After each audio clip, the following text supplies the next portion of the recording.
সেনাবাহিনীর টেট 1 নাকি টেট 2, কোন টেটে আবেদন করবেন, কোন টেটের সুযোগ সুবিধা বেশি? আসসালামু আলাইকুম বন্ধুরা, আশা করছি সকলেই ভালো আছেন। দীর্ঘদিন যাবত অনেকেই সেনাবাহিনীর টেট 1 এবং টেট 2 এর মধ্যে পার্থক্য নিয়ে ভিডিও দেওয়ার জন্য রিকোয়েস্ট করে আসছেন। আপনাদের রিকোয়েস্টের প্রেক্ষিতে আজকের ভিডিওতে আমি আলোচনা করব টেট 1 কি, টেট 1 এর কাজ কি, টেট 1 এর ভিতরে কোন কোন টেট অন্তর্ভুক্ত, টেট 2 কি, টেট 2 এর কাজ কি এবং টেট 2 এর ভিতরে কোন কোন টেট অন্তর্ভুক্ত, টেট 1 এ আবেদন করার যোগ্যতা, প্রশিক্ষণ এবং সুযোগ সুবিধা, টেট 2 এ আবেদন করার যোগ্যতা, প্রশিক্ষণ এবং সুযোগ সুবিধা, টেট 1 এবং টেট 2 এর মধ্যে তুলনামূলক পার্থক্য, কোন টেটে আবেদন করবেন এবং কেন।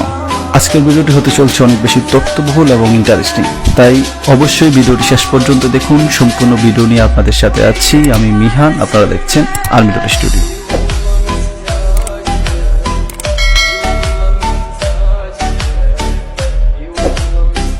টেট 1 কি?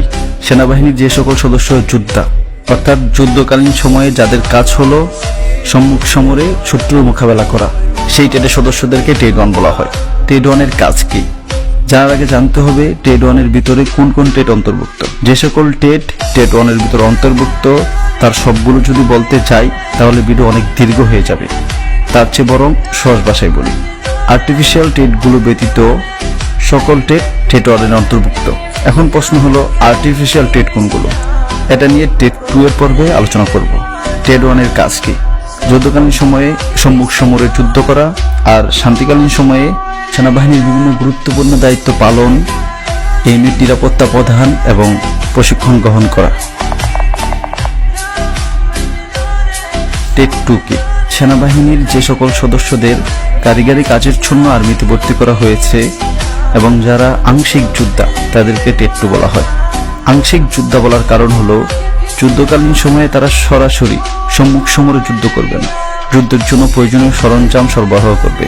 টেট 2 বা আর্টিফিশিয়াল টেটের অন্তর্ভুক্ত টেট সমূহ হলো ইএনভিআর, কার্পেন্টার, টেইলার, পেইন্টার, ব্যাটসম্যান, পাচক ইত্যাদি। টেট 2 এর কাজ হলো শান্তিকালীন সময়ে নিজেদের পেশার কাজ করা এবং যুদ্ধকালীন সময়ে নিজেদের টেটের কাজ করার পাশাপাশি সম্মুখ সমরে নিয়োজিত সৈনিকদের সহায়তা করা।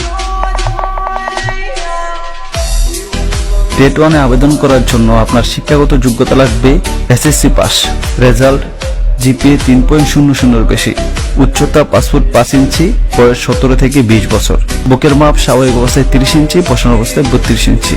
এগুলো হলো বেসিক যোগ্যতা।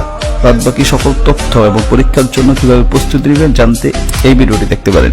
ভিডিও লিঙ্ক থাকবে ডেসক্রিপশন বক্সে। টেট 1 এ নির্বাচিত প্রার্থীগণ সেনাবাহিনীর বিভিন্ন ট্রেনিং সেন্টারে 1 বছর মেয়াদী মৌলিক সামরিক প্রশিক্ষণ গ্রহণ করে থাকে। টেট 1 এর সদস্যগণ নির্দিষ্ট স্কেলে বেতন, পেনশন, মিশন, বাসস্থান এবং উচ্চশিক্ষা গ্রহণের সুযোগ পেয়ে থাকে। টেট 2 এ আবেদন করার জন্য আপনার শিক্ষাগত যোগ্যতা লাগবে এসএসসি পাস, রেজাল্ট জিপিএ 2.50 এবং এর বেশি, উচ্চতা 5 ফুট 5 ইঞ্চি, বয়স 17 থেকে 20 বছর, বুকের মাপ স্বাভাবিক অবস্থায় 30 ইঞ্চি, বসানো অবস্থায় 32 ইঞ্চি। এগুলো হলো মৌলিক যোগ্যতা। বাদ বাকি সকল যোগ্যতা এবং মাঠের জন্য কিভাবে প্রস্তুতি নেবেন জানতে এই ভিডিওটি দেখতে পারেন। ভিডিওর লিঙ্ক থাকবে ডেসক্রিপশন বক্সে। টেট 1 এর সাথে টেট 2 এর সদস্যরা 1 বছর মেয়াদী মৌলিক সামরিক প্রশিক্ষণ গ্রহণ করে থাকে। সুযোগ সুবিধার কথা বলতে গেলে টেট 1 এবং টেট 2 এর মধ্যে কোনো প্রকার পার্থক্য নেই, উভয় সুযোগ সুবিধা এক। আপাতদৃষ্টিতে দুই টেটের মধ্যে তেমন কোনো পার্থক্য নাই বললেই চলে। শুধুমাত্র ভর্তির ক্ষেত্রে টেট 2 এ কম পয়েন্ট থাকলেও আবেদন করা যায়, কাজের ক্ষেত্র ভিন্ন, আর প্রমোশনের ক্ষেত্রে টেট 1 কিছুটা এগিয়ে থাকে। আপনার যদি রেজাল্ট জিপিএ 3.00 বেশি থাকে তাহলে আপনি অবশ্যই প্রথমে টেট 1 এ আবেদন করার চেষ্টা করবেন। টেট 1 এ যদি চাকরি না হয় তাহলে টেট 2 এর চেষ্টা করবেন। আমি যেটা বলবো সেটা হলো যদি আপনার রেজাল্ট জিপিএ 3.00 বেশি হয় তাহলে 1 বছরে সেনাবাহিনী 2টা সার্কুলার প্রকাশ হলে আপনি টেট 1 এ আবেদন করবেন, টেট 2 আবেদন করেন, যে কোনো একটাই চাকরি হলেই হবে। আর যাদের রেজাল্ট জিপিএ 3.00 কম এবং 2.50 বেশি তারা অবশ্যই টেট 2 আবেদন করবেন এবং চেষ্টা করবেন টেকনিক্যাল যে বিষয়গুলো আছে এগুলো শিখে মাঠে দেওয়ার জন্য। যারা কুক পেশা আবেদন করবেন তারা চেষ্টা করবেন রান্নার বেসিক জিনিসগুলো শিখে মাঠে যাওয়ার জন্য। এই ছিল টেট 1 এবং টেট 2 এর মধ্যে পার্থক্য। ভিডিওটি ভালো লাগলে একটা লাইক করে দিবেন, আর এমনই সব তথ্যমূলক ভিডিও পেতে আমাদের চ্যানেলটি সাবস্ক্রাইব করে বেল বাটন ক্লিক করে সাথেই থাকবেন। আজকের মতো বিদায় নিচ্ছি, কথা হবে আগামী ভিডিওতে। ততদিন পর্যন্ত ভালো থাকুন, সুস্থ থাকুন, সুন্দর থাকুন, আর দেশকে ভালোবাসতে থাকুন। আল্লাহ হাফিজ।